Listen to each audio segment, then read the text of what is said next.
Hello, my name is William Hancock. Thank you for coming. The United States, known by most as one of the richest nations on the earth, is currently 15% below the federal poverty standard.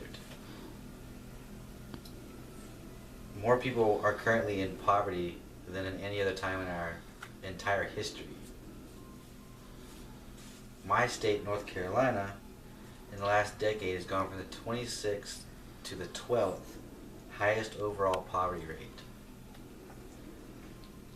Personally, why this is such a big deal for me is because working within the last few years in different organizations, anywhere from homeless ministries to food banks to different organizations, I've seen firsthand the poverty that's in my own backyard. Child poverty is an ongoing issue across the United States, and as the body of Christ, we are called to have more of an awareness and have more of a responsibility in our own communities. So today I want to talk to you about the current state of the North Carolina child poverty issue, the issues that poverty takes on a child's life, and what, as the body of Christ, we should be doing. So what is the North Carolina status? Well, currently, for a child that's under the age of 18, 1 in 5 on a normal day go without food. For a child that's under the age of 5, that percentage bumps up to about 24% on an average day that kid doesn't have anything to eat. In most cases, anywhere between 35% to 42% of families are choosing between something as basic as heat and their rent payment instead of feeding their families. As of 2012, over 107,000 people in North Carolina alone are on some kind of food assistance program. The staggering number actually is that 30% of those are under the age of 18. But the real thing is that poverty in children, specifically in North Carolina, doesn't just affect the fact that they aren't eating every day. In most cases, inadequate nutrition affects a person's ability to just have normal brain development. That also will end up causing that kid to have anything from emotional just to behavioral disorders that they will never be able to come back from because there's a lack of nutrition from a very early age.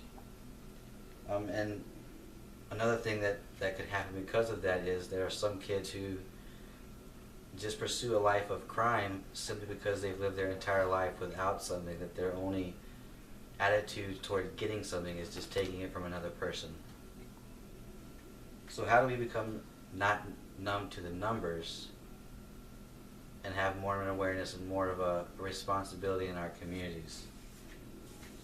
The reality is that in most cases, we as communities have all the resources that we need to help these people and to help these kids specifically. Some of the things we should be doing is talking to our local governments and making sure that at all schools there is some kind of nutritional supplement program so that all kids are having a chance to eat a daily meal. Another thing would be is either donating or providing your services to a local food bank and making sure that the people in your community that you know of that don't have something to eat are actually being able to find a resource.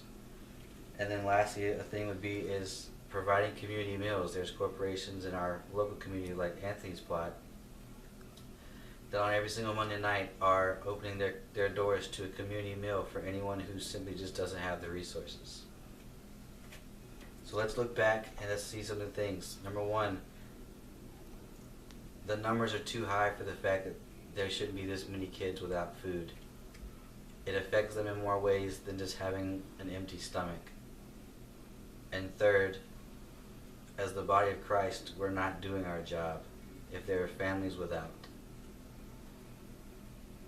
So our responsibility is to get out of our own houses, out of our own lives and comfortableness, and pay attention to those next to us to make sure that we are the body of Christ and that we're not holding this world's goods to ourselves.